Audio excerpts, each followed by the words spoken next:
Bonsoir à tous. Alors j'ai l'air un peu idiot avec un micro à la bouche sans son, mais donc la session est enregistrée, filmée, donc c'est pour ça que j'ai le micro. Merci beaucoup d'être présent à ce 7e meet-up sur la Discovery Discipline, pardon. Tristan Charvilla nous a fait l'honneur de venir nous présenter cet ouvrage que maintenant tout le monde connaît. Et va vous nous permettre de lui poser plein de questions sur le sujet. Avant de passer le micro, je vous donne quelques infos sur Front Guys et sur les dernières nouveautés.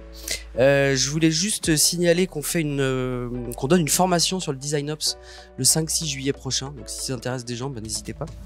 Que le prochain meet-up sur le Design Ops aura lieu le 4 juillet et accueillera Damien Boyer de Payfit, Léo Fuster d'Aviv Group et Cléa D'Acosta Équateur, pardon, j'ai mal écrit. Et donc ça sera un Rex de ces trois entreprises sur le Design Ops.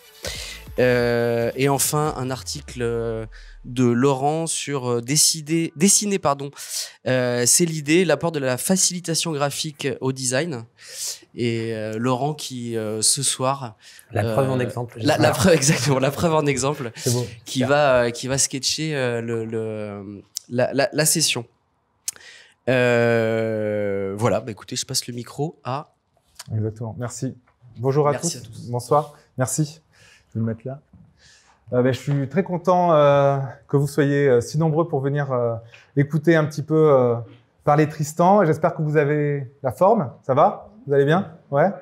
Donc, bienvenue en tout cas pour ce meet-up. Donc, nous allons parler aujourd'hui d'un sujet qu'on n'a pas beaucoup abordé, le produit. Et on est super content de pouvoir parler de cet ouvrage Discovery Discipline écrit par Tristan Charvilla et Rémi Guyot, qui du coup va nous permettre de voyager ce soir dans ce terrain-là, parce que j'imagine, je ne sais pas encore, on va le découvrir au fur et à mesure, mais s'il y a beaucoup plutôt des product designers ici, plutôt d'autres disciplines, on verra tout à l'heure. Et donc ça va être intéressant de voir un petit peu tout ça en images. Donc moi je suis Yannick, je suis lead designer chez Front Guys et j'anime la communauté design. Et donc je suis avec Marjorie généralement, que vous connaissez sûrement, vous l'avez sûrement vu si vous venez aux autres meet-up. Et aujourd'hui, donc, on va parler de ce livre avec Tristan qui nous fait l'honneur d'être avec nous. Merci beaucoup. C'est au cours de ces expériences, entre autres chez PayPal et chez Blablacar, que Tristan a travaillé sur la cohésion entre le design et le produit. Et c'est à travers de ces expériences et de ces apprentissages qu'il a créé et découvert la méthode. Il nous en dira plus. Focused. En cette étape, est-ce que je l'ai bien dit? Focused, c'est bien, c'est ça. Et vous, public, vous aurez toujours la possibilité d'intervenir en levant la main pour poser des questions à tout moment auprès de Christian. Et bien sûr, donc vous avez la main. Et moi, je passerai avec ce petit micro vous donner la parole. On a donc une nouveauté ce soir. Pour la première fois, on a Laurent qui vient sketcher un petit peu tout ce qui va se dire ce soir. C'est une première pour nous. Ça va super bien se passer, on est hyper confiants, ça va être top. Donc, il va y avoir un petit résumé à la fin et il viendra nous en parler un petit peu. Ça sera un petit truc que vous aurez pour partir chez vous. Donc, un résumé de la situation. Et puis, à la fin, au bout d'1 heure, on pourra passer à côté, partager des pizzas et des bières. Et ça fait plaisir. Donc, merci encore d'être là. Et je donne la parole à Robin, qui est UX designer chez Front Guys et qui va officier. Parfait. Merci Yannick pour l'introduction. Ce que je te propose, Tristan, c'est de justement mettre les slides. Et pendant que tu fais la connexion technique, qui normalement ne devait pas poser de problème, je vous propose de faire un petit tour de grande table, de salle, pour savoir un peu quels sont les profils de chacun. Donc l'idée, c'est de voir est-ce qu'il y a déjà des designers, donc que ce soit UX, UI, que ce soit product designer, etc. Levez la main. OK. Super, très bien. Est-ce qu'il y a des personnes plutôt produits, PO, PM? Ok, super, merci. Business, marketing? Merci Arôme, tu représentes toute une nation. Et enfin tech, est-ce qu'il y a des devs, front, back? Super, parfait, merci. Donc, c'est top. On arrive à voir que le sujet intéresse un peu tout le monde. Et c'est bien. On va voir maintenant comment, Tristan, tu as réussi à réunir toutes ces communautés entre elles. C'est parti. Bonsoir tout le monde. Donc, je viens vous parler un peu de Discovery Discipline ce soir. On a fait une presse qui n'est pas très longue, qu'on ne va pas passer beaucoup de temps. Juste pour que je sache, je ne vais pas vous poser beaucoup de questions comme ça, mais qui d'entre vous a lu le livre? Et donc, les autres, est-ce que vous connaissez la méthode ou c'est tout nouveau pour vous? Vous ne connaissez pas du tout? Un petit peu? Ok, bon, il y a un peu de tout. Bon, donc je ne vais pas passer énormément de temps. Donc pour ceux qui ne la connaissent pas, n'hésitez pas à poser des questions pour qu'ensuite on puisse avoir des interactions intéressantes parce que finit par avoir un gap entre ceux qui ont lu la méthode, même certains qui l'appliquent, et d'autres qui n'ont pas encore lu. Donc là, ce n'est pas une présentation où je vais tout couvrir, donc n'hésitez pas à poser toutes les questions que vous voulez si ce n'est pas clair pour ceux qui ne la connaissent pas. D'accord? Donc, les slides, ils sont en anglais, et je vais parler en français par-dessus, parce que ça ira pour tout le monde. Donc moi, je m'appelle Tristan. Mon boulot actuel, c'est de m'occuper de l'équipe design chez Malt. Malt, c'est la plateforme pour les freelances. J'imagine que vous connaissez Malt, vous avez entendu parler. Voilà, peut-être certains, même d'entre vous, ont déjà travaillé avec Malt. Donc ça, c'est mon job. Et à côté de ça, j'ai co-écrit Discovery Discipline, qui est un peu le résultat de... j'ai commencé à travailler en 2005 dans le design déjà, donc ça fait pas mal d'années. Et j'ai beaucoup collaboré avec Rémi Guyot, qui est mon co-auteur et qui, lui, travaille dans le produit. Et tous les deux, on a un peu grandi ensemble dans notre domaine et on a beaucoup grandi dans cette idée que le produit et le design, quand ils travaillaient ensemble, ça marchait beaucoup mieux. Et donc, on a vraiment passé notre temps à essayer de trouver cet équilibre, cette espèce de méthode commune qu'on pourrait développer pour que le design soit entendu par le produit et que le produit soit entendu par le design, pour qu'on se comprenne bien. On a lancé le livre il y a un peu plus d'un an, c'était en mai dernier. On l'a écrit essentiellement... Une des raisons, c'était qu'en travaillant chez Blablacar, tous les deux, on a mis en place la méthode dans toute l'entreprise, enfin dans toute l'équipe produit, design et en partie tech, et que donc il y avait un peu le besoin de faire un livre un peu référentiel, parce que sinon c'est du bouche à oreille, c'est quelques slides, et on a du mal à onboarder une nouvelle personne autour d'une culture. Donc il y avait au départ cette volonté juste de créer un référentiel pour Blablacar, et puis après c'est devenu quelque chose qui ressemblait à un livre qu'on aurait pu partager ailleurs. Et donc il y a un an, on a lancé le livre, et ça a été très bien accueilli dans la communauté. On l'a lancé en France pour le moment, exclusivement. Et ça a été très bien reçu dans la communauté. Il y a eu beaucoup de choses qui se sont passées. On s'est rendu compte qu'il y avait peut-être un match entre un besoin de créer une méthode autour de la discovery et avec des valeurs peut-être particulières et le marché français à ce moment-là. Donc on a continué à faire ça et puis on a développé et puis on se retrouve à parler à pas mal d'endroits et à partager la méthode.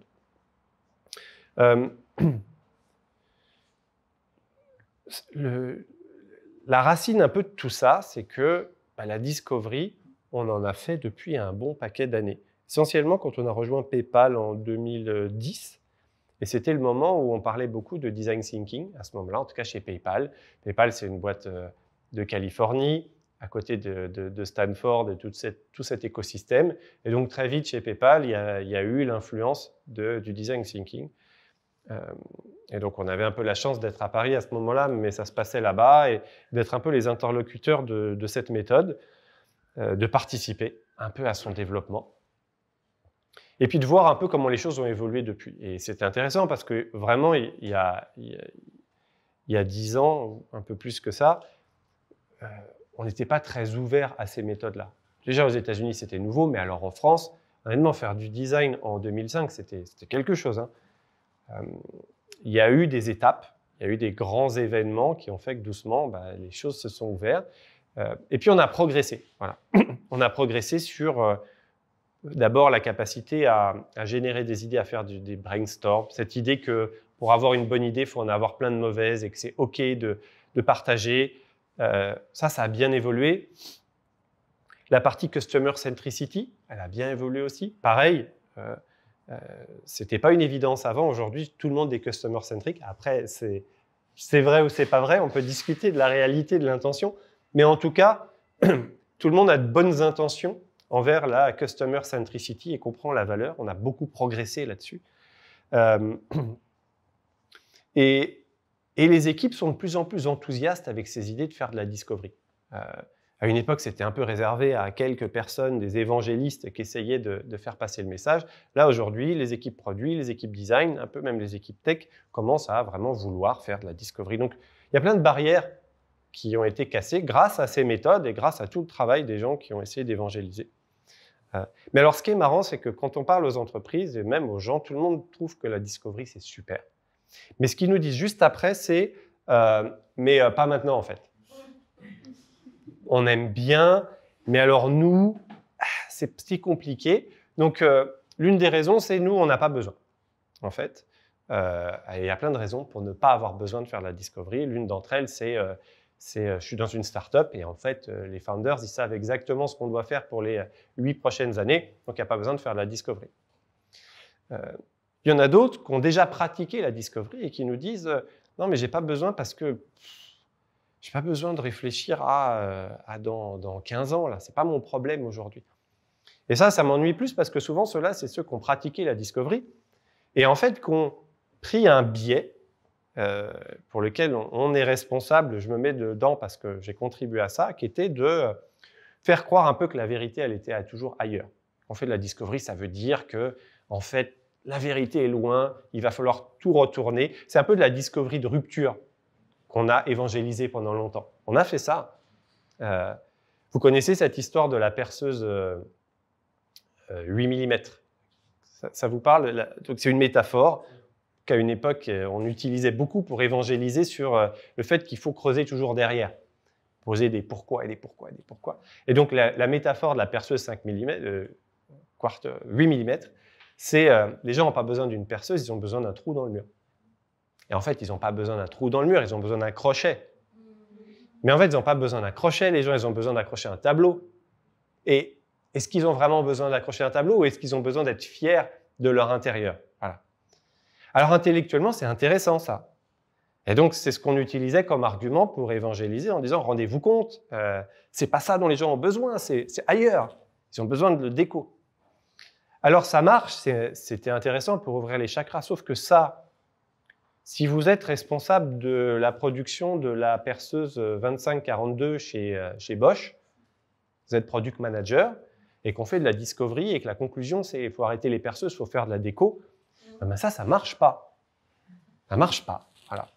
Donc, qu'on fasse des réflexions comme ça 1 ou 2 fois par an chez Bosch pour se dire, tiens, en fait, il y a un pont entre le bricolage et la décoration, ou le roi Merlin, ou etc. Oui, pourquoi pas. Mais en fait, cette façon de penser-là, dans le quotidien des équipes, ça ne marche pas. Et donc, ce qui se passe, c'est qu'on le fait une fois, le PM se dit, bah oui, c'était bien gentil, mais enfin, moi, j'ai quand même une perceuse à vendre et on ne va pas arrêter. Et puis, on se retrouve un peu dans cette réaction en disant, mais la discovery, si c'est pour me dire qu'à chaque fois que j'ai besoin de faire quelque chose qui n'a rien à voir avec mon business, en fait, je n'en ai pas besoin. Donc, voilà, il y a une partie, je crois, qui est due à une mauvaise compréhension et une autre partie qui est due à des mauvaises expériences. Le deuxième argument qu'on entend beaucoup, c'est on n'a pas le temps aussi.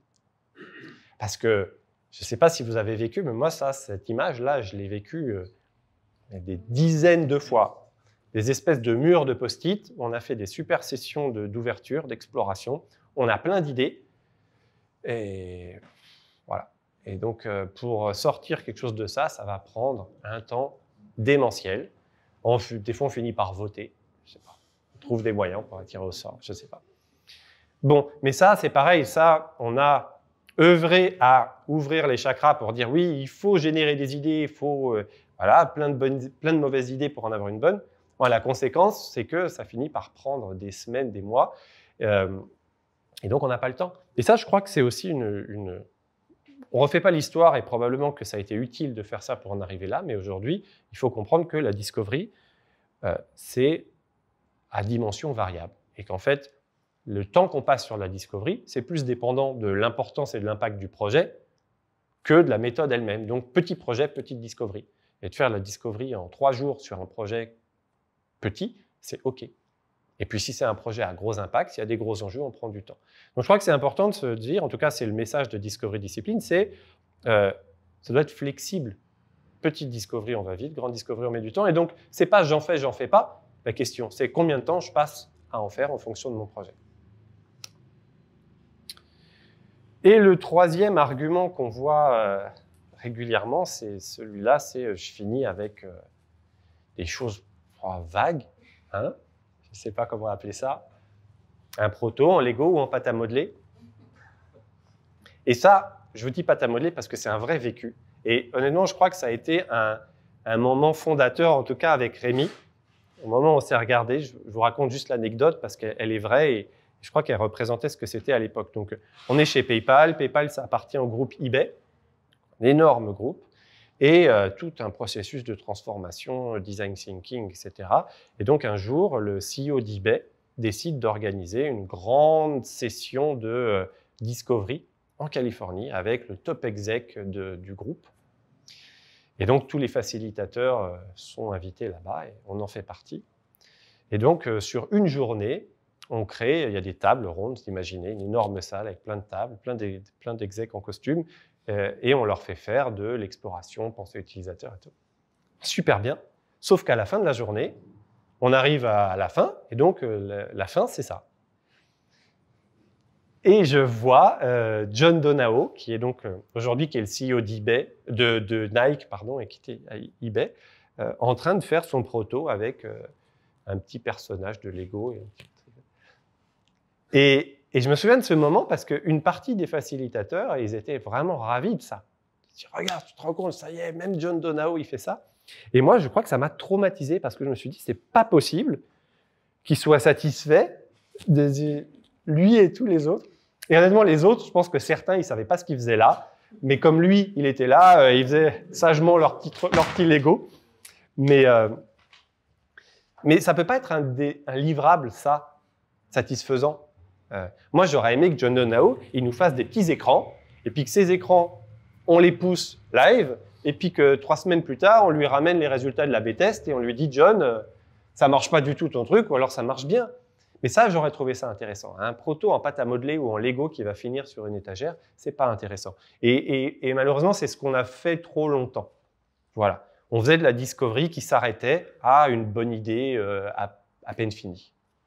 Donc pareil, ça c'est un message sur lequel on insiste beaucoup dans Discovery Discipline, c'est la discovery, elle s'arrête quand commence la delivery. Voilà, c'est pas très compliqué dans le principe, mais ça veut dire que j'ai fini ma discovery quand j'ai quelqu'un de l'équipe de delivery qui prend mon proto, mon livrable, peu importe ce qu'il est, et qui dit « Ok, moi je l'emmène en delivery et on se retrouve quand ce sera live et on fera un test ou pas, peu importe. » Mais voilà. Donc voilà ce qu'on a essayé d'adresser avec Discovery Discipline. Ça c'est Rémi. Et on a travaillé ensemble sur, d'abord de manière un peu itérative, chercher des astuces, chercher des moyens de collaborer avec le produit, et puis c'est devenu un peu une méthode. Et je crois que voilà, le terme de discovery de tous les jours, c'est ça qui nous a fait avancer en fait. Parce que ce que je vous décrivais, j'en rigole un peu, mais parfois de faire de la discovery de rupture, c'est bien. Ça arrive que de temps en temps, 1 fois par an, ou peut-être 2 fois par an, j'ai besoin de me dire, allez, je retourne la table. Imaginons, je fais quelque chose de très différent, et ça a de la valeur. C'est juste que ça ne peut pas marcher tous les jours. Ce n'est pas possible. On ne peut pas emmener des équipes produits tous les jours à faire de la discovery qui reconsidèrent complètement les perspectives de business de leur boîte. Et donc, on s'est dit, comment est-ce qu'on met en place une méthode qui sert au quotidien? Voilà. Et en regardant un peu la littérature, on s'est rendu compte que même si les choses avaient progressé, il y a un trou au milieu. C'est-à-dire qu'on trouve de la littérature très inspirante qui vient des États-Unis. C'est un autre sujet, mais à peu près tout vient des États-Unis sur ces sujets-là, mais des choses très inspirantes. Quand on finit de les lire, on se dit « j'adorerais », mais en fait, voilà, je ne sais pas où ça existe, mais dans ma boîte, ça n'existe pas. Et donc, c'est hyper inspirant, mais il manque quelque chose pour le faire redescendre. Et l'autre partie de la littérature, elle propose des méthodes très, très formatées, un peu clés en main, avec des checklists et des choses qu'on pourrait amener, qui sont intéressantes aussi, mais malheureusement qui ne sont pas tellement flexibles. Et donc, on se dit, bah là, on va faire 2 semaines de sprint avec toutes les équipes au même endroit, fermez vos agendas, etc., etc. Et c'est bien, mais c'est hyper coûteux de faire ça. Et donc, sur des petits projets, on ne va jamais faire ça. On fait ça de temps en temps. Voilà. Donc, il manquait un peu cette partie du milieu en se disant comment est-ce qu'on peut avoir une méthode flexible, pragmatique et qu'on pourrait appliquer au quotidien dans les équipes. Voilà. Donc, pour revenir au point que j'ai cité tout à l'heure, je crois que la première réponse sur « j'ai pas besoin », c'est la discovery, c'est un processus de clarification. Voilà ce que c'est que la discovery. Et donc, quand bien même j'ai un fondateur qui a une idée et qui dit « je veux qu'on développe cette fonctionnalité », en fait, généralement, c'est plus directionnel. Et même si l'idée elle est bonne, elle mérite d'être clarifiée. Donc, il n'y a pas d'idée qui ne mérite pas de passer en discovery, mais peut-être ça va aller très vite. Mais il faut prendre, je crois, c'est important de prendre cette idée de la discovery comme un moyen de rendre une idée plus claire et de s'assurer que c'est une bonne idée ou une mauvaise. C'est du dérisquage. La deuxième, je vous l'ai dit, j'ai pas le temps, mais en fait, c'est probablement parce qu'il n'y a pas un modèle fixe pour tous les cas et que c'est une histoire de flexibilité et de temps que j'accorde à la discovery. Et le troisième, le tout vague, honnêtement, je crois qu'il y a un vrai sujet autour de la convergence et de la prise de décision dans ces moments-là. Voilà. Une des raisons pour lesquelles on a du mal à arriver à quelque chose, c'est qu'on a du mal à décider. Et en fait, on reste confortable dans quelque chose d'un petit peu vague parce qu'on se dit « non, mais ça, on ne sait pas, ça, on ne sait pas ». Bah oui, mais si on ne sait pas, on ne saura jamais et on ne va pas le faire. Donc, Discovery Discipline, pour ceux qui ont vu la méthode, ça se repose sur des principes de livrables réguliers dans le temps qui forcent en fait à prendre des décisions. Voilà. Donc, c'est une mécanique qui fait que on est obligé de, en équipe, prendre des risques et de se dire, OK, si on veut avancer, on a 3 choix, on en prend un et on continue. Voilà, la méthode, elle est structurée en 7 étapes. Ça forme le mot focused. Les lettres orange, ça fait focused. C'est ce qui permet de s'en souvenir. Et à chaque fois, il y a le même principe, c'est de la divergence des activités, comme d'habitude, comme le diamant que vous connaissez, mais des livrables qui vous forcent à apporter une solution extrêmement précise à la question que vous êtes en train de creuser. Et l'autre originalité de la méthode, c'est qu'on va couvrir des thèmes très différents du produit. On ne va pas rester uniquement sur le problème utilisateur, par exemple. Évidemment, il est dedans, mais on va aborder l'intention business, l'impact, on va regarder le problème utilisateur, on va regarder la proposition de valeur, la value proposition, donc un regard marketing aussi, auquel on va chercher à apporter une solution. On va prendre du recul et sortir du produit pour regarder l'expérience end-to-end. On va aller chercher des patterns existants, ce qu'on appelle l'étape qu'on appelle style, c'est l'étape où on va aller chercher ce qui existe ailleurs pour le réutiliser, construire une interface et tester son utilisabilité. Je crois que c'est, en tout cas pour certaines étapes, on les rencontre assez rarement dans les méthodes. Je pense le marketing, par exemple, c'est souvent une perspective qu'on aborde très tard. Alors, il y a peu de gens du marketing dans la salle, mais clairement, quand on discute avec le product marketing en particulier, il souffre énormément de cette idée qu'on conçoit des solutions. Puis une fois qu'on a la solution, on la donne et tiens, trouve une solution pour la vendre, vois comment la vendre. Mais c'est des perspectives qu'on aurait dû intégrer bien en amont.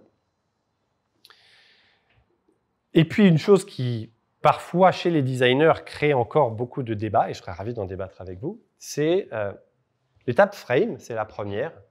Et la première étape, ce n'est pas le problème utilisateur, c'est l'impact qu'on cherche à avoir.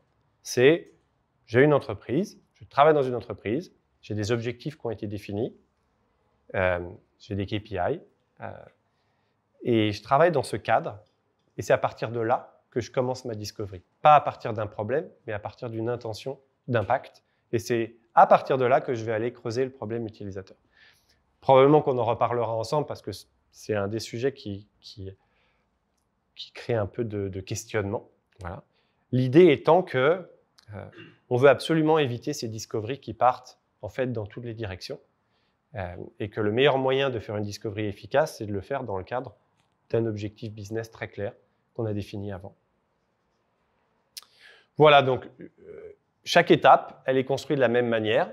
Des activités, donc, vous verrez dans le livre, il y a des propositions d'activités, mais des activités, il y en a une infinité quasiment. Et on cherche à aller vers un livrable qui, lui, pour le coup, n'est pas du tout flexible et très cadré. C'est quasiment, pour ceux qui connaissent, c'est presque des phrases à trous qu'il s'agit de répondre. Donc la logique générale, c'est tous les chemins que vous voulez en fonction de vos ressources, du temps que vous allez accorder, pour arriver à une réponse extrêmement précise au livrable. Voilà. Et ça, on le répète 7 fois en fonction des différentes perspectives qu'on cherche à aborder. Voilà, les grandes dimensions, je vous donne juste le goût de ça pour ceux qui n'ont pas lu la méthode. Donc frame, c'est la première étape.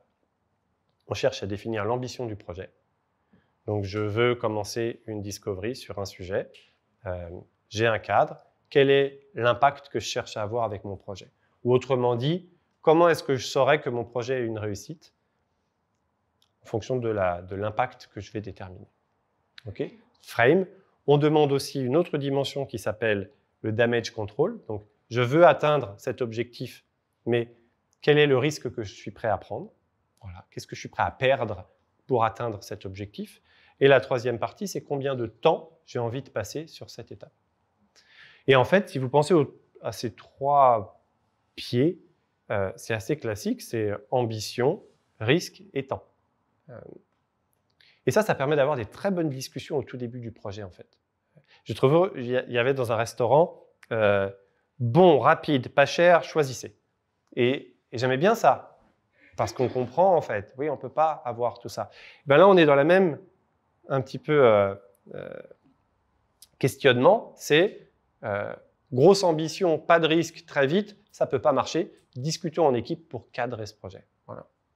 La deuxième partie, c'est Observe, où on va aller creuser le problème utilisateur. Donc, j'ai un cadre, j'ai une ambition. Quel est le problème que je dois résoudre pour atteindre cet objectif? La troisième partie, Claim, c'est une proposition de valeur. Voilà, comment je vais articuler deux. Comment est-ce que mon utilisateur il va croire ce que je suis en train de raconter? Unfold, c'est le moment où on va prendre du recul et se dire, très bien, je suis enfermé dans mon produit. J'aime bien l'expression pour un marteau, tout a l'air d'un clou. Bah, je crois que pour un designer, tout a l'air d'une page produit. Et souvent, pour un PM, c'est pareil. Et donc là, l'exercice, c'est de se dire, très bien, moi, je vais résoudre mon problème dans cette petite page. Maintenant, si je prends du recul, qu'est-ce qu'il va falloir que je fasse autour, comme éducation avant, comme rattrapage après ou pendant, pour que ma fonctionnalité fonctionne. Vous savez, cette phrase de « un bon design, c'est comme une bonne blague, s'il faut l'expliquer ». C'est affreux, ces histoires-là. Oui, si je design une poignée de porte, c'est pas que j'ai besoin d'expliquer que c'est une poignée de porte, mais enfin, il y a tout un tas de fonctionnalités qui sont bien plus complexes à expliquer et qu'on ne va pas comprendre juste en passant sur un écran de téléphone à toute vitesse et comprendre une nouvelle fonctionnalité. Donc, bien sûr qu'il y a du travail d'éducation à faire et du travail de rééducation, travail de rattrapage. Donc, cette étape Unfold, elle sert à ça, prendre du recul là-dessus. L'étape Style, peut-être on en parlera aussi, je ne sais pas, je ne connais pas les questions, mais l'étape Style, c'est cette idée qu'il faut arrêter de réinventer les roues. Moi, mon expérience qui illustre ça, c'est la conduite. Quand je loue des voitures, je ne sais pas si vous le faites, mais ce qui se passe en général, c'est que j'arrive à conduire la voiture. Ça, c'est tant mieux. Je sais comment elle marche, je comprends, parce que c'est toujours pareil en fait. Mais par contre, j'essaie de mettre de la musique et ça devient beaucoup plus compliqué. Et en général, il me faut entre 15 minutes et 15 jours pour arriver à comprendre comment cette nouvelle interface, parce qu'à chaque modèle de voiture, il y a un nouveau système audio. Voilà. Je ne comprends pas. Peut-être un jour, il y aura quelqu'un dans la salle qui travaille chez un constructeur automobile et qui fait les interfaces audio.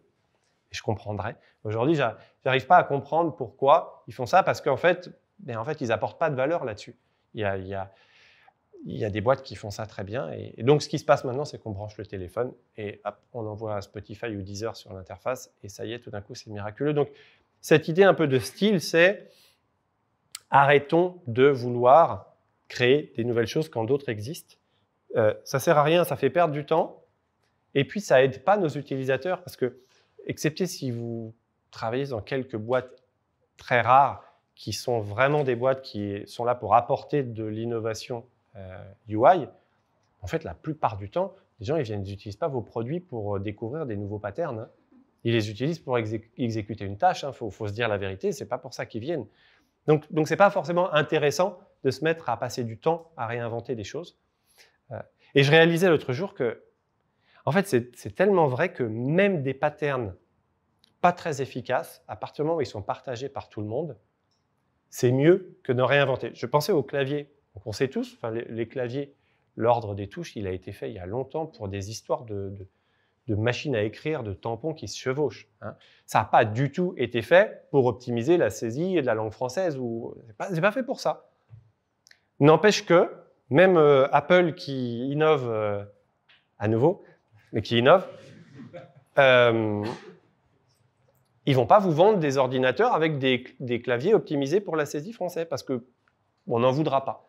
Donc en fait, même ce genre, c'est un exemple intéressant parce que c'est sous-optimisé, mais c'est tellement une habitude qu'on ne va pas changer la règle. Ça existe, je ne sais pas si ça arrive. Moi, j'ai croisé 2-3 geeks des claviers de temps en temps qui avaient ces claviers optimisés, trucs particuliers. Ça arrive, mais enfin, c'est une niche absolue.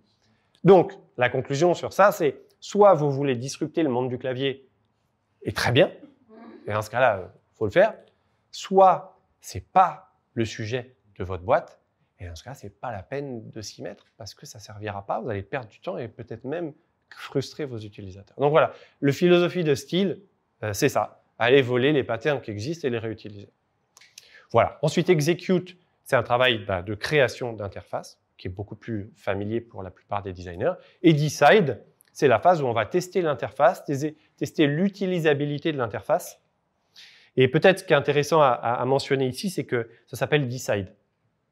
Ça ne s'appelle pas validate.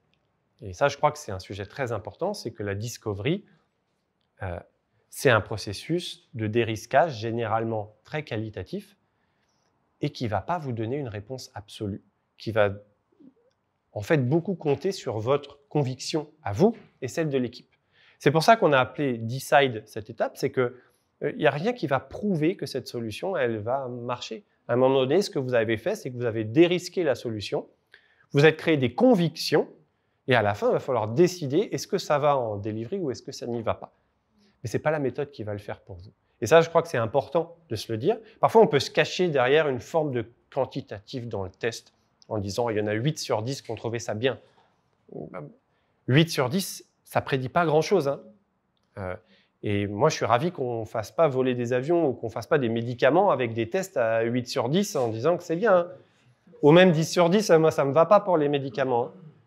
On sait très bien que pour valider statistiquement des comportements, il faut des volumes gigantesques. Donc, on ne les a pas. Donc, même ces tests-là, ils ne servent pas à valider, ils servent à nous forger des convictions, à nous rassurer. On est expert, on a creusé le sujet pendant des jours, des semaines ou des mois, on voit des comportements, on se dit c'est bon, moi j'y crois, j'y vais. Voilà. C'est pour ça que ça s'appelle Decide. Et donc, c'est le dernier livrable. Et ce livrable, il s'appelle Go, No Go. Et il demande simplement à toutes les personnes de l'équipe de dire Go ou No Go. Voilà. Ça ne paraît pas difficile comme ça. En fait, c'est intéressant. J'ai volé ce livrable-là à une entreprise qui s'appelle Intuit, chez qui j'ai travaillé à une époque, et qui avait ça pour le recrutement. Je trouvais ça très intéressant. Donc, il y a une équipe de recrutement, on fait les interviews, on fait tout ce qu'il faut. Sauf qu'à la fin, on est assis autour de la table et il faut dire oui ou non. Il ne faut pas dire « alors moi j'ai bien aimé ça, mais non, ça y est, ça on a dit. Maintenant c'est oui ou c'est non ». Et j'ai trouvé ça très intéressant, ça fait voir les choses différemment, ça crée un commitment personnel supplémentaire. Quand on a dit oui à quelqu'un, on a envie que cette personne elle réussisse. Il y a tout un tas de valeurs derrière que j'ai trouvé intéressantes, qu'on a repris dans la méthode. Donc là, ce n'est pas pour le recrutement, c'est pour aller en delivery. On y va ou on n'y va pas. Les devs, on y va, on n'y va pas. Produit, on y va, on n'y va pas. Design, on y va, on n'y va pas. Si on n'est pas d'accord, on discute. Et puis si on y va, alors on y va tous ensemble et on a envie que ça fonctionne.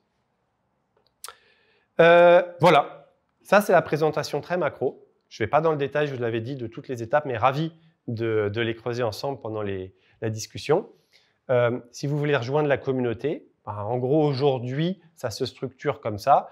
Il y a un site et puis surtout la page LinkedIn. On a vraiment, on est deux, hein, donc les leviers on a beaucoup priorisé, on a essayé d'être focused. Et donc finalement, on n'a utilisé que LinkedIn comme source de communication. qui était en fait pas mal adapté, ça marche bien. On a mis en place une formation chez TIGA depuis septembre dernier. Voilà, et donc, vous voyez les alumni de la formation. J'ai mis une partie d'entre eux.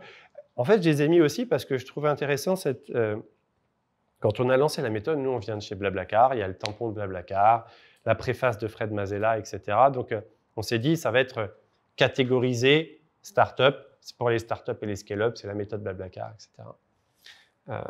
Et bon, si ça avait été ça, ça aurait été ça. Ce qui est très intéressant, c'est que vous voyez qu'une bonne partie, en fait, des alumni, et il y en a d'autres, ce n'est pas du tout des start-up et des scale-up. Il y a pas mal de grands groupes, voire de très gros groupes. Schneider Electric, c'est vraiment très, très gros. BNP aussi. Et donc, voilà, j'ai trouvé ça intéressant. Pour moi, c'est un bon signe, pas tellement pour notre business à nous, mais pour le fait que ces boîtes-là, elles s'intéressent maintenant très activement à ces méthodes-là. Elles envoient des gens en training. Il y a même certaines boîtes chez qui on va et on enchaîne des trainings en interne. On forme pas mal de monde. Donc, voilà, j'ai trouvé le signe intéressant. Finalement, on est plus proche que ce que les caricatures pouvaient me faire penser. Moi, j'ai une culture très start-up et donc, je n'avais pas vraiment compris que ces grands groupes, ils allaient aussi dans cette direction-là.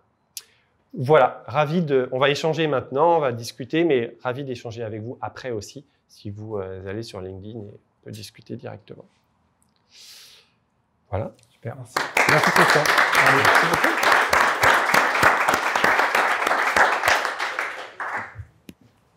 Hop, super. Tu m'as conquis. C'est bon? Ouais, c'est parfait. Déjà conquis, mais je vais une petite piqûre de rappel. Alors déjà, première. Je m'enlève ça. Moi, je t'en prie, vas-y. Première question, est-ce que après cette présentation, vous avez des remarques, des questions pour Tristan sur la compréhension de la méthode? Pour ceux pour qui c'est pas encore 100% clair, ou même vous vous dites oui, ça a l'air beau comme ça sur des slides, mais en vrai, est-ce que ça marche? Est-ce que vous avez des questions? N'hésitez pas, on ne mord pas. Ouais. Je vais passer le micro. Question. Il est juste derrière. Il est... Oui, on va vous passer un... Quelqu'un a une question? Non, pas de question. Bah, très bien. Après, ça va venir après. Voilà, alors, sinon, moi, j'ai pas une question. Enfin, c'est une question en remarque. Je trouve ça hyper intéressant parce que là, on parle de discovery, donc de recherche, etc. Et clairement, on a les deux dernières phases qui sont en fait des phases de design. Et donc, c'est vrai que culturellement, on a toujours l'impression que il y a d'un côté ceux qui font de la recherche, d'un autre côté ceux qui font du design.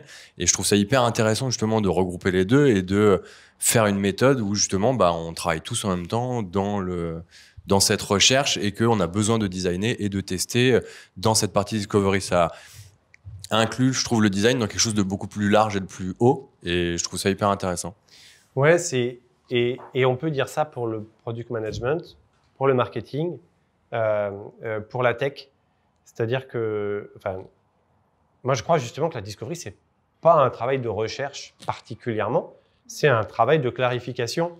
Donc, oui, la recherche, elle permet de clarifier une partie du problème, probablement un peu plus orienté utilisateur, mais la data, elle va permettre aussi de clarifier une partie du problème.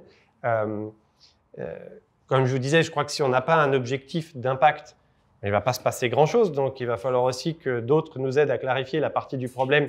Ça va servir à quoi? La partie du problème de positionnement. Donc, oui, c'est une méthode en fait qui cherche à connecter les équipes entre elles et à faire sortir la discovery du scope unique des designers en fait. Parce que c'était un peu ça à une époque. Alors, ce n'était pas complètement vrai parce qu'il y avait des gens du produit, mais c'était un peu un scope de researcher. Alors, disons le scope de researcher large. D'accord?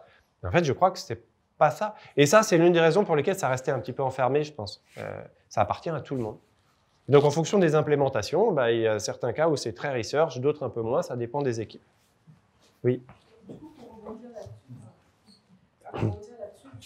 Vu qu'on fait tout ce travail exploratoire, qu'on a les données, qu'on a tous ces éléments qui viennent justifier justement telle ou telle feature, la phase de go, no go, finalement, est-ce qu'elle est essentielle? Est-ce qu'il arrive des fois que ce soit un no-go? Et je comprends pas j'ai encore du mal à comprendre. La suite logique voudrait qu'une fois qu'on a fait la discovery, hop, ça part en delivery et puis on...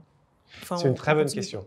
Et tu as raison, des cas où on sécurise chaque étape. En fait, les étapes, moi, je les vois un peu comme... je ne fais pas d'escalade, mais j'imagine que ça se passe comme ça. Vous me direz si je me gourre. Quand on fait de l'escalade, régulièrement, on va planter des pitons. Merci. Un spécialiste. Et je crois que ce piton, il nous sert à pas tomber plus bas que le dernier piton, grosso modo. Hein. Je monte, je mets un piton, hop, tac, je continue, tac, deuxième, troisième, a priori, comme ça, je tombe pas plus bas que le dernier piton. C'est ma compréhension, ça s'arrête là. Mais je crois que Discovery Discipline, ça marche un peu comme ça. C'est-à-dire, effectivement, chaque étape, elle est là pour prendre des décisions et sécuriser. Donc, si j'arrive à la dernière étape, qui est le decide, la probabilité que je me dise, mais en fait, non, tout est faux et je reviens à zéro, elle est faible. Je pense que ce que fait l'étape decide, c'est deux choses. D'abord, ça arrive assez souvent qu'il y a des no-go, mais qui sont des no-go beaucoup autour de l'utilisabilité. C'est-à-dire autour de la conception de l'interface de la solution. Où on se dit, on fait le test, et on voit des gens qui galèrent, il y a des trucs qui pichent pas. C'est pas que l'objectif business est pas bon, c'est pas que le problème est pas bon, etc. C'est que l'exécution, il y a encore des ajustements. Ça, c'est assez fréquent qu'un test utilisateur, il te demande une ou deux itérations. Pardon, je vous tutoie, hein, on peut se tutoyer. Il te demande 2 ou 3 itérations. Donc, il y a des no-go généralement autour de ça. Et après, il y a un no-go de fin de projet, si tu veux. Donc, on a fait tout ça. On a 1 ou 2 no-go. Attends, non, ça passe pas. Les hypothèses qu'on a ne sont pas validées. On n'est pas confiant. On itère un peu. Et est-ce que ça y est? Est-ce qu'on est confiant là? Ça y est, on a tout fait. Oui. Et donc, on passe la main dessus. Okay, c'est plus procédurier, entre guillemets, et se dire on aligne tout le monde, on a terminé cette étape-là. Oui.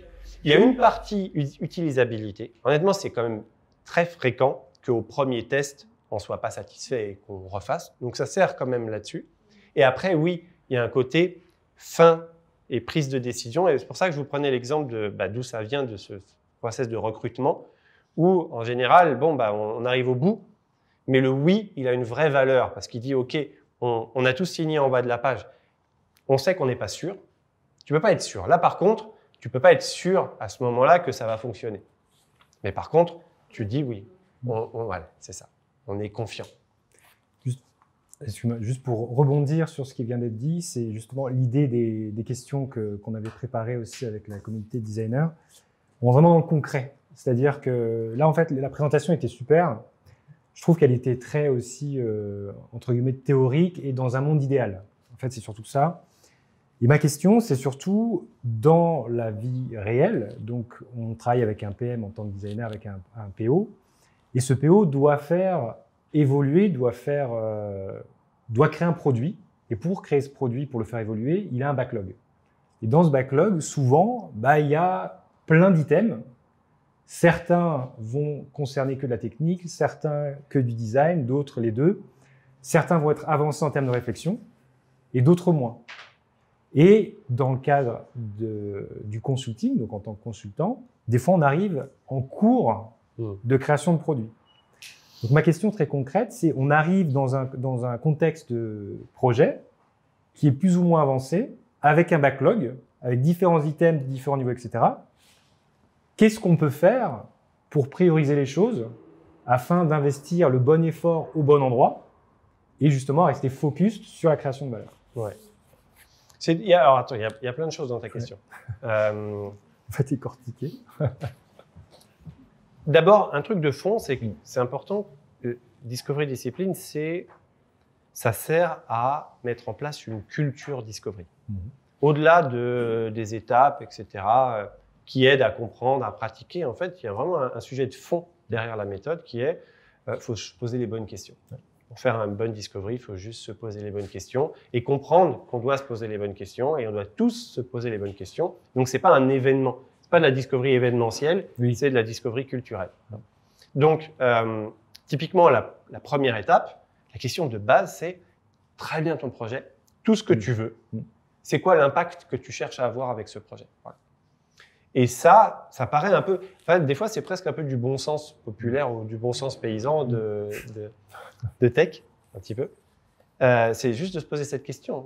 Donc ça va au-delà d'une méthode, c'est une culture de systématiquement s'interroger sur, peu importe l'intention, c'est quoi l'impact qu'on cherche à avoir. Si tu me dis j'en sais rien, on va avoir beaucoup de mal à prioriser ton projet, hein, honnêtement. Parce que si tu ne sais pas l'impact que tu vas avoir avec, tu ne sais pas le calculer, à une idée où on ne sait pas ce que ça va donner face à une autre idée où on ne sait pas ce que ça va donner, après il y a le top-down, il faut demander au chef. C'est un peu ça. Lequel? Ah oui, oui. Mais c'est pour ça que je parle d'une dimension culturelle. C'est que c'est pas réservé à l'équipe opérationnelle qui se retrouve avec ça. Je pense que là où ça aide, c'est de poser la question. Voilà, donc, pour revenir à des choses concrètes et de donner des conseils, moi, je crois que la première chose que je conseille pour les gens qui veulent mettre en place la méthode, c'est juste de prendre déjà les questions et te dire très bien, ce backlog-là, c'est quoi l'impact de chacun des items? En fait, il n'y a pas beaucoup d'entreprises qui sont à l'aise avec l'idée qu'on fait des projets où on n'a pas la moindre idée de l'impact que ça aura. Hein. C'est juste que c'est dur de calculer l'impact que ça aura. Et donc, on a tendance à... Hop là. La solution, forcément. Pardon? Surtout qu'on ne connaît pas forcément oui. la solution et c'est pas évident à chiffrer. Absolument. Avec la data. Voilà, c'est difficile. C'est pour ça qu'on ne le fait pas. C'est pas parce qu'on n'y croit pas, c'est parce que c'est dur. Donc, on préfère repousser plus tard, à un moment où on aura fait des projets, on aura priorisé peut-être pas les bons. Donc... Mais c'est très vrai. Il y a une histoire de « je ne sais pas le mesurer ». Donc, la question de quel est l'impact qu'on cherche à avoir, ce n'est pas « est-ce que tu veux avoir un impact de plus 3% ou plus 3,5% ». Ça n'a pas de sens. C'est plus une histoire de magnitude. On cherche un impact, on cherche à impacter ça de 3% ou on cherche à aller à 15%. Voilà. Qu'est-ce qui est satisfaisant? Si je fais 7, on est content ou on n'est pas content? Voilà. Et c'est ça qui crée les bonnes discussions. Et ça, tu peux avoir des réponses. Tu peux déjà te demander comment évolue la donnée dans le temps. Si on prend un exemple, voilà, je sais pas, tu veux améliorer ton flow de sign-up, d'accord? Et ton flow de sign-up, il est à 22% de transfo depuis les 3 dernières années. Il était passé de 21 à 21,5 à 22. Si tu es sur une tendance comme ça, aller chercher 35, ça paraît très ambitieux. Ouais. Tu as le droit, mais c'est pas le même projet. Ok, ça fait 3 ans que ça bouge pas, on veut doubler. Alors quel temps on va mettre derrière? Et quelle ambition et quelles ressources on va mettre derrière? C'est ces questions que te force à te poser la première étape. Et je crois que ça, c'est extrêmement sain. Et si tu t'es pas posé ces questions-là, bah oui, la priorisation, tu vas la faire avec du top-down, avec des gens qui le savent pas beaucoup plus que toi, mais qui, eux, ont l'autorité ou la capacité à prendre des décisions. Okay. Surtout, ce que je comprends, c'est déjà un équilibre entre justement ce qu'on veut changer dans le monde, si je grossis le côté ambition, par rapport au coût qu'on est prêt à poser pour atteindre ces ambitions. Et ça, c'est dans le monde idéal. Et sinon, quelque part, ce que je comprends, c'est que même si on n'a pas ce modèle, on va dire, qui va être donné avec les bons chiffres, etc., ou la bonne projection, on se dit, OK, on avance quand même. C'est un peu ça le fond. C'est se forger des convictions. Voilà, c'est ça. On avance en ayant une conviction. En équipe. OK. D'accord. Et c'est là où c'est intéressant. Ton projet, tu as un dev, tu as un designer, tu as un PM, peut-être d'autres personnes, des gens de la data. On est tous ensemble sur ce projet. Et on se dit, bah voilà, quelle ambition on donne à ce projet-là. Et cette ambition, elle est liée à quel risque on est prêt à prendre et quel temps on va y passer. Ben c'est ça la réponse à laquelle il faut apporter la question à laquelle il faut apporter une réponse. C'est ça. Et ce qui se passe parfois, c'est que y a quelqu'un qui est très optimiste et puis la tech, ça arrive, qui te disent non mais jamais de la vie, on va faire ça dans le temps que vous voulez. Ou la data qui te dit mais tu te rends compte de l'évolution jusque-là, comment tu crois que tu vas, etc. Et c'est ça qui est très sain en fait. C'est cette discussion qui se passe au moment du projet où à la fin on cherche à se dire ok, est-ce qu'on est d'accord, est-ce qu'on pense qu'on a les bonnes ressources pour atteindre cette ambition-là. Et c'est ok de pas être hyper précis. Ce qui est important, c'est d'être alignés tous ensemble. Ok. Voilà. Donc effectivement, il y a cette notion d'alignement. Et après, j'essaie toujours de revenir sur le concret de ce que je peux vivre en mission d'entreprise. C'est le côté, des fois, voilà, on n'a pas tous les éléments. Donc, quelque part, c'est OK, voilà, on n'a pas les décisions, quoi que ce soit. Donc là, je comprends, il faut avoir de la conviction, déjà avec les personnes qui sont autour, avec l'espoir d'avoir tous les représentants des métiers autour. Mais s'ils ne sont pas là, quelque part, on avance. Ouais, c'est un peu le... En fait, il y a un product directeur chez Malte qui était chez Doctolib avant. Et il a donné une définition de Discovery Discipline parce qu'il l'utilise depuis un moment. Il dit que c'est son bullshit filter. J'adore Mais j'adore Pas mal, ça. c'est pas mal. Son bullshit Twitter. Mais j'adore ça parce qu'en fait, ça te force à te poser la question. Et assumons ensemble qu'on n'en sait rien. Mais c'est important de se le dire. Oui, c'est vrai que. Tu vois, on ne sait Mais pas. c'est difficile dans certaines entreprises, dans certaines équipes, surtout en France, c'est difficile d'avouer ne pas savoir. Ben Donc voilà. ça va toujours être un jeu de attends, en fait, c'est pas moi qui ai la responsabilité ou la décision à prendre, ça va être mon chef, etc. Eh ben c'est ça. Et C'est voilà, ce que cherche bullshit, Discovery Discipline, elle t'aide à ça, à se dire, il n'y a pas de miracle. Hein. C'est pas en lisant le bouquin que tu vas l'avoir ta donnée. ouais. Par contre, en ayant la rigueur, la discipline de te poser ces questions-là et d'assumer avec l'équipe, en fait, ça permet d'aborder le problème beaucoup plus tôt et de se dire, on n'en sait rien. Est-ce que c'est OK C'est OK. de ne pas le savoir? Et si en groupe, on se dit, oui, c'est OK de ne pas le savoir, Tech dit c'est OK de ne pas le savoir, Data dit ça, PM dit ça, Design dit ça, on est OK, on n'en sait rien, mais on veut y aller, ben, allez-y. C'est très bien. Je suis pas sûr qu'il y ait ce genre d'équipe dans les grands groupes, peut-être, mais souvent non. ils sont plus sécurisés sur le. Oui, mais il faut avoir cette conversation. Voilà. Oui, bien sûr. Tu vois, je suis d'accord. Voilà, c'est ça le D'accord. fond. Et après, effectivement, excuse-moi, il me semble que tu avais une question sur tu voulais toujours poser une question. Oui. Ouais, vas-y, je t'en prie. Oui, je voulais savoir quelle est la grande différence et le plus par rapport au double diamant classique. Par rapport, j'ai bien un double diamant qui part bien vers une ambition d'impact. Eh ben, Quel est le grand écart? Écoute, philosophiquement parlant, ça se ressemble. Oui. Parce qu'on est dans une histoire de divergence et de convergence sur un problème et de divergence et de convergence sur une solution. Je crois que la différence essentielle, c'est que c'est beaucoup plus segmenté et qu'en fait, se dire j'ai une divergence, une convergence et j'ai fini sur le problème, c'est pas vrai. Enfin, peut-être, mais je crois que tu loupes généralement des étapes là-dedans. Et donc, si on veut imaginer mapper le double sur les 7 diamants, on aurait une partie de l'identification du problème qui concerne les 3 premières étapes.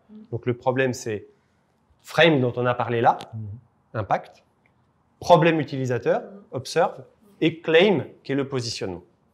Voilà. Chez Blablacar, pour te donner un exemple, la priorisation, elle se faisait sur ce qu'on appelait des one-pagers, qui répondent à ces trois étapes-là. Okay. Donc, c'était segmenté chez Blablacar, ça l'est toujours. On fait frame, observe et claim. On répond à tout ça. Et c'est ça qui nous sert à prioriser les projets. Donc là, le backlog, si tu veux, il est fait Ces 3 premières étapes. Chaque projet a ses 3 premières étapes. C'est intéressant parce qu'avec ça, tu as l'impact qu'on pense avoir, qu'on pense. Tu as le problème utilisateur qu'on cherche à résoudre. Et tu as en un tweet, puisque c'est le livrable de claim, le positionnement de ta feature. Donc, comment est-ce que tu vas travailler, quand tu t'intègres un peu dans ta proposition de valeur générale. Ça, à prioriser, c'est plus sympa qu'un backlog d'idées pour lesquelles on n'a pas la moindre idée de l'impact que ça aura. Donc, ce serait le premier diamant, c'est celui-là, et le deuxième diamant, c'est la suite, c'est toute la partie solution, où là, on a l'unfold, le style, l'execute. Voilà. Donc, ça se ressemble, je crois que c'est juste plus segmenté pour avoir des prises de décision successives qui permettent d'éviter le fameux mur de post-it où, en fait, on se rend compte qu'on aurait dû décider bien avant les choses et que là, on est parti beaucoup trop loin. Merci. Est-ce qu'il y a d'autres questions? Non, pas d'autres questions. Moi, j'avais aussi une question liée au scope, ou plutôt au périmètre. C'est-à-dire qu'en fonction de là où on se trouve dans une entreprise, on peut avoir un périmètre, si on reprend la métaphore de la perceuse, on peut être au niveau de la perceuse, on peut être au niveau de la tige de la perceuse, on peut être au niveau du magasin, etc. Et en fait, ma question, c'est est-ce que selon toi, Discovery Discipline, ça s'applique à tous les niveaux ou plutôt à un niveau, on va dire, stratégique et quelque part, quand c'est des micro-décisions qu'il faut prendre, c'est peut-être pas forcément là où il faut investir du temps. Non, je crois que ça s'applique à tout. Et peut-être un petit peu moins à la discovery de rupture. Ah, voilà. Intéressant. Justement, cette idée de, en fait, essentiellement parce que la première étape, c'est frame. Et qu'on ne commence pas par l'idée de, allez, quels sont les problèmes à résoudre dans le monde. dans le monde, dans la vie. C'est une caricature, mais des fois, c'est un peu vrai, on a fait ça. Hein. Donc, comme on part d'un Nokia, quasiment, pour faire de la rupture, tu n'as pas envie de partir d'un Nokia, tu as envie de partir... Bon. D'ouvrir les chakras beaucoup plus large. D'ouvrir les chakras beaucoup plus large. Par contre, ça s'applique à des micro-projets. Et en fait, on en a parlé tout à l'heure, je disais dans la presse, c'est juste une histoire de combien de temps je vais passer dessus. Et tu vois, philosophiquement parlant, se dire, peu importe la taille du projet, je suis sur un projet, j'ai aucune idée de l'impact, je ne sais pas quel problème je résous et je ne saurais pas le pitcher à mon voisin, tu as un problème avec ton projet dès le départ. Qu'il soit petit ou qu'il soit très gros, il y a un truc qui cloche dans ton projet parce qu'il te manque tout un tas de réflexions pour le clarifier. Et ça, ce n'est pas une histoire de taille de projet. C'est là où, c'est pour ça qu'on a choisi discipline, dans Discovery Discipline, c'est que je crois que c'est juste une discipline, une habitude de réfléchir comme ça, de se poser ces questions. Il faut que ça devienne un réflexe au final. Un réflexe. Et je crois même que c'est vrai dans d'autres choses que le produit, pour être honnête. Ah, c'est intéressant ça. Donc ouverture sur d'autres je crois. Ben, on fait un petit peu de discussion avec des startups très early stage. D'accord. Où là, c'est plus une question de produit, c'est vraiment une question très, très macro. Et ça fonctionne aussi. D'accord. Juste de te poser la question, tu chercherais à avoir quoi comme impact? Rien que cette question-là. Quand on a sorti le livre, on disait ça marche avec tous les projets et il y a quelqu'un qui est notre détracteur, c'est utile les détracteurs, qui nous dit j'aimerais bien voir comment ça marche votre truc avec, par exemple, organiser un anniversaire. Et ça, c'était une très bonne idée. Bon exercice. Et je l'ai appliqué sur l'anniversaire de mon fils. Je dis pas que c'est la logique la plus sexy au monde pour un anniversaire. N'empêche que la première question que je me suis posée, c'est OK, on va organiser son anniversaire. Pour l'histoire, il est obsédé par le foot. C'est son obsession, il a 10 ans. Et je me suis dit, mais en fait, je cherche à optimiser pour qui l'anniversaire? Est-ce que je cherchais à optimiser pour lui, pour ses copains et copines invités, ou pour ma femme, pour qui c'est un enjeu aussi, l'anniversaire? C'est une bonne question à te poser, en fait. Et la conclusion, c'était, on va optimiser pour mon fils, parce qu'en fait, c'est ça l'objectif. Ça aurait pu être pour d'autres. Et donc, on a organisé son anniversaire sur un terrain de foot à 5. Ça n'a pas enchanté tout le monde, mais en fait, il faut faire des choix. C'était le coût, justement, pour le rendre heureux, le coût, donc le damage control. Oui, tu acceptes une part, exactement. Que les autres passent à... tu acceptes que tu fais des choix. En fait. Je dis, la prochaine fois, peut-être qu'on le fera pour d'autres. Et donc, le damage control, ce sera son niveau de satisfaction à lui et pas celui de ses invités. Donc, oui, je crois que, de manière très macro, c'est un peu une discipline de vie de te demander, je fais quelque chose, quel impact je cherche, quel problème je veux résoudre, est-ce que je suis capable de l'expliquer? Ça aussi, c'est important. Tu vois, est-ce que je suis capable, mon projet, là, de l'expliquer clairement à quelqu'un d'autre? Si tu peux pas, probablement qu'il y a du boulot là-dessus. Bon, voilà, pardon, j'étais parti loin. Mais... Non, mais déjà, l'exemple concret par rapport à l'anniversaire de ton fils, je trouve ça très intéressant. Et c'est aussi, tout ce qu'on se dit là, ça me dit vraiment une chose, c'est que, voilà, en tant que designer, le design thinking, il est connu, maîtrisé par beaucoup. On va dire, le côté qui peut prendre beaucoup de temps dans certains cas, c'est bénéfique, parce qu'effectivement, donc, innovation de rupture, on ouvre les chakras, etc. Par contre, dans une vie d'entreprise, dans une vie d'équipe d'entreprise, de projet, des fois, on est un peu coincé. En fait, on se dit, comme on l'a appris qu'il fallait prendre le temps d'ouvrir les chakras, là, on peut pas, on est frustré, etc. Donc, je trouve que c'est un très bon compromis, d'ailleurs, d'avoir cette méthodologie Discovery Discipline, d'avoir aussi cet acronyme qui permet aussi de beaucoup plus facilement ancrer dans la mémoire quelles sont les différentes étapes. Donc, ça, c'est super. Et ensuite, après, ce que je garde, en fait, c'est canaliser la divergence. Ce que je comprends, c'est vraiment le côté, on a tous l'habitude de diverger dans tous les sens, etc. Et comme tu dis, le mur de post-it, là, en fait, c'est OK, avant de partir, les gars, hop, on se concentre et on se dit, OK, c'est quoi l'étape d'après? Et donc, il faut qu'on remplisse ce livrable pour avancer. C'est tout à fait ça. Je pense qu'on a mis un gros effort sur la prise de décision, la convergence. D'ailleurs, c'est une subtilité qui fait plaisir qu'à nous, mais tu parlais du double diamant. Et la représentation qu'on a fait des diamants, elle n'est pas symétrique, parce que je crois qu'elle ne l'est pas. On a fait un effort de convergence très abrupt Bon, alors ça, c'est notre petite illustration à nous, mais c'est vrai, je pense que dans la méthode, l'intention, pardon, je vais tomber ce truc-là. Dans la méthode, l'intention, c'est de forcer la convergence parce que je crois qu'on est devenu très fort en divergence, mais pas très fort en convergence. C'est dur la convergence, ça demande de faire des choix, ça demande de prendre des risques. Converger sur des mauvaises idées, c'est pas trop dur, mais converger sur des bonnes, c'est hyper dur parce qu'il faut tuer des bonnes idées. Et donc je crois qu'on a tous besoin de mécanismes pour nous forcer à ça. Et la deuxième étape, observe, ce qu'on demande comme livrable, c'est le first use case. Voilà. Un use case, le use case principal qu'on a envie de résoudre. Ça aussi, c'est difficile. Tu dis, mais je ne vais pas en résoudre qu'un. Ouais, mais fais des choix. Ça ne veut pas dire que les autres, tu ne les résoudras pas. Par contre, commence par un. Et donc, c'est à chaque fois ça, cette mécanique-là. Écrire ton positionnement en un tweet, c'est dur aussi. Tu as beaucoup de mots dans un tweet. Voilà. Donc, c'est cet effort systématique de convergence qui te permet d'éviter de te retrouver devant un mur de perspective et de ne plus arriver à prendre des décisions. Ouais. Il y aurait Aaron qui aurait une question. Ouais. Ma question va être plus portée sur la phase avant de dérouler la méthode. C'est quels sont, dans ton expérience, les plus grands blocages que tu as pu rencontrer pour mettre en place la méthode finalement. Hein, en gros, c'est comment on amène la méthode Discovery Discipline dans notre organisation. Il y a, pareil, il n'y a pas une réponse absolue à ça. Il y a plein de façons de faire et ça dépend de ton contexte. Donc, une des possibilités, c'est de commencer par une étape. En se posant la question, OK, sur quoi on n'est vraiment pas bon?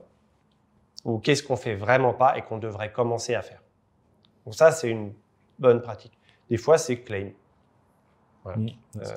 Mon expérience chez Blablacar, à une époque, ça a été de monter le product marketing. J'étais responsable de l'équipe product design, mais aussi de monter une équipe product marketing. Et là, ça a été extrêmement utile, cette étape, parce que c'est vraiment la porte d'entrée pour les PMM. Quand il y a des conférences avec des PMM, ils sont... En fait, tu sens que c'est les designers d'il y a 10 ans qui vivent une frustration de comment je rentre dans le projet. Et là, ça leur donne un appel d'air terrible parce qu'en plus, souvent, les équipes produits et design ne sont pas hyper à l'aise avec l'idée d'écrire un tweet. Des fois, le marketing, c'est un peu « Oh non, moi, je ne fais pas de ça, etc. » Alors que quand tu fais l'exercice, tu comprends la valeur énorme que ça a. Donc voilà, une des possibilités, c'est ça, c'est de commencer avec une. Une autre possibilité, c'est de poser les questions simplement. Donc, on se le disait tout à l'heure, sans forcer l'application de tout. Il ne faut pas forcer. Forcer, ça crée généralement de la friction. Donc, simplement, naïvement, moi, je joue presque l'idiot utile. Ah, tout ça, c'est super, mais juste l'impact, c'est quoi? Voilà. Et sinon, le problème. Trop bien, le problème, c'est quoi? Et donc ça, tu arrives doucement, en fait, à faire rentrer dans les habitudes, se poser ces questions-là. Et honnêtement, alors évidemment, les livrables, ils aident beaucoup. Les activités, comme je disais, on en propose, mais c'est vraiment pas l'objet de la méthode. Les activités, chacun a les siennes. Mais la finalité, c'est vraiment de développer cette habitude, discipline de se poser les bonnes questions. Donc voilà, l'autre stratégie, c'est même pas commencer avec les exercices, mais juste de commencer en posant les questions et en se disant, si on veut une réponse, la méthode, elle nous aide et d'avancer comme ça. Voilà. Après, il y a plein de cas de figure. Il y a des boîtes qui ont très vite adopté en bottom-up avec des équipes vraiment actives qui ont commencé avec une squad, par exemple. En disant, on va prendre une squad pilote et la squad va appliquer vraiment la méthode systématiquement. Ça, le mieux, c'est quand même d'aller chercher des projets qui ne sont pas commencés. Tu posais la question, Arthur, tout à l'heure, des projets au milieu. Quand tu as déjà commencé un proto et qu'on te demande c'est quoi le problème, bon. Attends, on l'a déjà. Donc, oui, c'est généralement mieux de commencer sur des projets nouveaux. Mais ça, c'est un modèle aussi. Donc là, pour le coup, tu mets en place vraiment tout, mais sur une squad qui ensuite fait un retour d'expérience et puis qui partage aux autres. Voilà, ça, c'est aussi un modèle. Alors, juste petit point timing. Là, on est à 10. Donc, on va prendre encore peut-être une question, donc, si tu souhaites la poser. Ensuite, j'aurai une dernière question et on Ma question est au final très liée à la question qu'on vient d'aborder, mais c'est davantage sur l'aspect adoption et adhésion. Pardon. des autres équipes. Et je pense notamment aux équipes customer facing qui, face à un projet, vont avoir tendance à vouloir 25 use cases et avoir énormément de difficultés à accepter qu'on puisse avoir un focus sur un seul. Et justement, comment faire en sorte de ne pas les braquer. C'est un bon point et tu as raison, il y a des extrêmes, mais même je remarque des PM où, en fait, c'est angoissant de ne pas dire on va tout faire. C'est angoissant de ne pas dire notre ambition elle est plus faible, enfin tout est angoissant, toutes les décisions sont angoissantes. Donc c'est tout le problème, c'est qu'on ne les prend pas, puis à la fin on se rend compte que c'est tout mou parce qu'on n'a pas fait de choix. Moi, ce que je fais au moment du use case, d'abord, c'est qu'on explore les use cases. On essaye de les pondérer les uns les autres en disant lesquels ont le plus d'impact. Et ça, tant qu'on n'a pas dit il faut choisir, ça se passe bien. Donc, on les priorise. Et l'idée du first use case, c'est pas se dire on va en résoudre qu'un pour toujours. C'est de se dire on va commencer avec un. Voilà, on va commencer, on va vraiment faire un bon boulot sur le premier. Puis une fois qu'on aura fait le premier, on va faire un bon boulot sur le deuxième, et puis sur le troisième, etc. Donc ça a tendance à soulager, parce que l'idée, c'est vraiment pas... C'est un travail en série, en fait. On les prend les uns après les autres. Plutôt que de le faire en parallèle, on le fait en série, les uns après les autres. Ce qui se passe régulièrement, c'est que s'il y a un vrai first use case, et c'est souvent le cas, qui prend la place, que tu l'exécutes, souvent, tu ne vas même pas au deuxième. Parce que tu te rends compte qu'en fait, la vérité, c'est que tu as résolu une grosse partie du problème et que dans les entreprises, quand une grosse partie du problème est résolue, on passe au suivant et on enchaîne et on enchaîne. Mais l'idée de les stocker, de faire un parking lot de use case qu'on va adresser au fur et à mesure, ça aide. On fait ça, c'est un autre domaine, mais tu sais, quand on anime des focus group, souvent, quand tu es une marque, tu animes un focus group et les gens ils sont « Ah ouais, non, mais je veux bien, mais alors moi, j'ai un autre problème et puis moi, vous m'avez fait ça la dernière fois, je ne suis pas content, etc. » C'est l'enfer d'arriver à faire parler les gens de ton sujet, ils ont envie de parler d'autre chose. Et une des méthodes, c'est juste sur un paperboard, de dire « Super, votre problème, je le note. » Pardon ? C'est le parking. C'est le parking. Ouais, exactement. Promis, on en parle, mais pas maintenant. Et là, ça soulage. Donc, c'est la même philosophie que ça. Voilà. Ça va ? Ça répond à ta question ? Ça répond à la question. Super. Super. Donc, on va bientôt clôturer, passer aux pizzas et boissons. Exactement. Parfait. Donc, moi, j'ai une dernière question qui va essayer de faire un sum-up de tout ce qu'on s'est dit. Et c'est un peu le takeaway. Donc, quelque part, s'il y avait une seule chose à retenir de Discovery Discipline, qu'est-ce que ce serait ? Avec beaucoup de mots ou avec un tweet? Un tweet. Essaye, voilà. Fais l'exercice.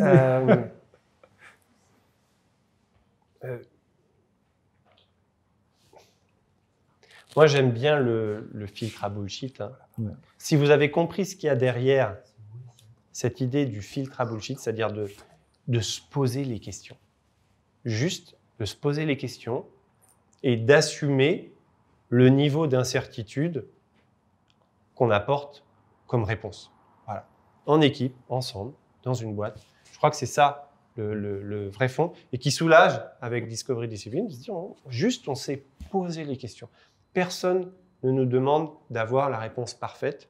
Juste, il faut se poser la question au bon moment. Voilà. Je crois que ce serait ça le takeaway. Retenir filtre à bullshit. Filtre à bullshit, il faut avoir l'explication derrière. Mais oui, se poser les questions et assumer les réponses. Voilà. Ça, je crois que c'est ce qui fait qu'on fait une bonne discovery et qu'on est capable de tuer des projets en se disant on n'a pas de réponse, on n'est pas confiant, on ne le fait pas. Hein, de faire tout ça suffisamment tôt, je crois que c'est ça la clé. Super. Ah ben super. Ouais. Merci Tristan. Merci beaucoup. Merci. Merci Robin, merci Tristan. Et donc je vais laisser la parole à Laurent pour qu'il nous explique un petit peu rapidement ce qu'il a sketché. Ouais, je laisse ça. Après, je vais pas. Je pense que ce qu'a expliqué Tristan, c'est très clair. Je vais pas le réexpliquer, mais bon, en gros, en résumé, donc venir présenter la Discovery Discipline, qui est aujourd'hui un livre que vous venez présenter, un livre qui se veut être un référentiel dans la discovery, dans le product design et peut-être même dans le design. Et ça viendra avec ma dernière question sur la fin. C'est un livre autour de la discovery, mais aussi autour de la product discovery. Ça, je pense que c'est important. Le cœur de la réflexion, c'est en fait la synergie qu'il y a entre le produit et le design. En fait, tout est là. Comment ça va se passer entre ce produit et ce design, avec l'idée de bien se comprendre. À l'origine, des méthodes de design et de discovery, il y en a plein, avec une influence bien sûr qui vient des États-Unis. On se recentre sur la discovery, une adhérence qui ne s'est pas forcément bien faite avec, dans notre pays francophone, avec un certain nombre de résistances, un certain nombre de freins autour de la discovery. Voilà. Pour les entreprises, ok, c'est super, mais finalement, ça va trop loin. Est-ce que j'en ai besoin? C'est bien, mais ça prend du temps. J'ai pas le temps. Et c'est bien, c'est intéressant, c'est créatif, mais finalement, c'est trop vague. Qu'est-ce que je peux en faire?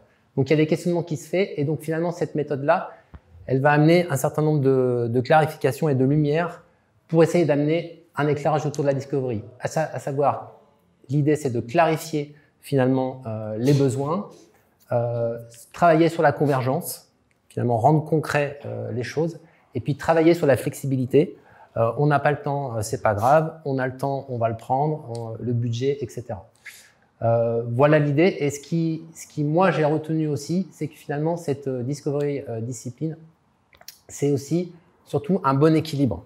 Un bon équilibre entre des métiers, entre des concepts, entre des besoins qui sont très différents dans l'entreprise et qui vont toucher jusqu'au business, marketing, pattern, utilisabilité. Voilà, ça ne se concentre pas que sur l'utilisateur, ça ne se concentre pas que sur l'interface, ça se concentre sur finalement des problématiques globales de l'entreprise. Donc, c'est un bon équilibre.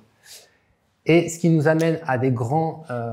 alors, je ne vais pas résumer la méthode, mais c'est ce qui nous amène à des grands pans, finalement, des grandes clés de cette méthode qui sont finalement assez simples et qui sont assez basiques, qui sont de comment je connecte les équipes et je les fais travailler ensemble, comment je me pose les bonnes questions et quelles bonnes questions il faut se poser, quel livrable je définis, c'est-à-dire je peux aller explorer, je peux aller loin dans mes chemins, mais finalement, quel cadre je mets. Et puis, la dernière, c'est quelles décisions je prends. Alors, ce n'est pas des décisions arbitraires, directoires, c'est des décisions avec des convictions. Pour aller vers une chose, le delivery. C'est pour ça que le discovery existe. Voilà. Merci Laurent. Voilà, résumé. Justement, j'avais une dernière question pour toi, Tristan, parce que finalement, pour moi, je suis designer. Donc, finalement, tout ça, ça me parle. Et pour moi, ça amène presque une définition du design. En fait, cette discovery. Et je voulais savoir comment cette product discovery vit avec des départements du design, avec les départements du design qui eux portent un certain nombre de choses, mais des fois le problème de design, c'est la définition qu'on va mettre derrière ce mot, en fait. Et mais derrière la discovery discipline, je vois un peu cette notion de design, mais des designs plus global. Donc comment ça vit entre les deux, et est-ce que c'est pas une nouvelle façon de donner une définition du design? Ben, c'est une super question. Pour tout vous dire, ben moi je suis designer. J'ai toujours été designer et je compte le rester. J'adore ce métier. Et en écrivant le livre, je me suis dit, c'est pour la communauté des designers et c'est un cheval de Troie pour rentrer dans le monde du produit. Parce que, je me disais, souvent, on manque de quelques clés qui sont en fait essentiels pour le produit. Un impact business, c'est essentiel. Si on ne parle pas de ça, on n'arrive pas à se comprendre. Un positionnement, ça va aussi aller chercher. Enfin, on a parlé de tout ça. Et donc vraiment, en écrivant la méthode, je me suis dit, hey, la communauté design, on va tenter ça, le cheval de Troie. Ils vont rien voir, ils vont voir une méthode produit, et nous, on sera partout. Eh ben, j'ai eu une grande déception, pour tout vous dire, c'est que jusqu'à encore aujourd'hui, la majorité très significative des gens qui adoptent la méthode, qui poussent la méthode, qui suivent, ça c'est facile à voir sur LinkedIn, on peut savoir quels sont les job titles des gens qui vous suivent. Eh bien, c'est beaucoup de product managers. Non mais, moi ça m'a fait de la peine. Hein. Non mais pour de vrai, je me disais, alors Émile est content, mais moi je me disais, c'est pour nous en fait. Et ça n'a pas été pris comme ça. Alors, bien sûr, bah là, il y a plein de designers et il y a malgré tout une partie de la communauté qui suit, mais j'ai été surpris de ça. Et je me suis dit, je n'ai pas vraiment d'explication, je serais ravi si vous en avez. J'ai l'impression que, Oui, moi, que tu as une hypothèse. Moi, je suis dans une entreprise où la culture au niveau des produits, et quand je suis arrivée il y a 2 ans, c'était pas dingue. La end product, on n'avait jamais travaillé avec les UX, etc. Et donc, du coup, moi j'ai fait exactement ça. Alors moi, je parlais du triple diamant, etc., mais on n'est pas loin de tout ce qu'on a échangé. Et moi, j'en ai fait un cheval de Troie. Je me suis dit, pour que le design ait sa place dans l'entreprise, il faut que côté produit soit beaucoup plus mûr. Oui. Et donc, c'était ma tactique, faire en sorte que le produit soit plus mûr pour qu'ils aient besoin de nous, en fait. Et ça a marché, en fait. Pour info. Mais c'est beaucoup d'énergie. Et donc, c'est le produit qui a absorbé tes... En toute modestie, évidemment, c'est pas ni noir ni blanc. Il y a eu aussi d'autres planètes qui sont alignées, mais le fait d'avoir cette tactique-là, d'apporter cette méthode, fait que ça les a tirés vers le haut et qu'ils ont eu besoin de nous, en fait. Mais j'étais dans un cas de figure où, côté produit, ils n'avaient pas une grande maturité par rapport à l'huile en général. Je vous propose qu'on continue la discussion juste à côté, avec les pizzas et les bières. Je l'ai vécu dans l'autre sens avec une équipe design qui n'est pas forcément qui est plus une équipe UI que réellement, on va dire, product design. Et où, au final, moi, j'ai mis en place la méthodologie focus, plus ou moins, parce qu'il y a des problématiques d'adoption encore, mais voilà, pour arriver à justement attirer le design davantage dans nos discussions et avoir davantage un œil design beaucoup plus tôt dans les process. Avec plus ou moins de succès, mais il y a déjà de l'engagement de ce côté-là. Donc, ça donne l'exact opposé. Ça donne de l'espoir ce que vous dites, parce que, et peut-être c'est le message pour les designers, c'est que ça, quand on fait rentrer ça côté produit, ça ouvre des portes. Donc je crois que c'est fondamentalement une méthode de designer. Moi, c'est ce que je crois. C'est très proche de... Et souvent, c'est le cas, hein, les méthodes, il y a un fond commun, puis on réajuste, on cherche un petit peu quel va être le meilleur setup pour que ça marche, mais c'est du design thinking, c'est du design. Et donc voilà, quand on le met dans l'entreprise, et dans un sens, que les PM ils l'adoptent, c'est pas plus mal, parce qu'ils font rentrer le cheval de Troie, et puis après, il suffit d'aller l'exploiter quand on est designer. Je crois que ça ouvre des portes à notre métier. Merci à tous. Merci à vous aussi qui avez...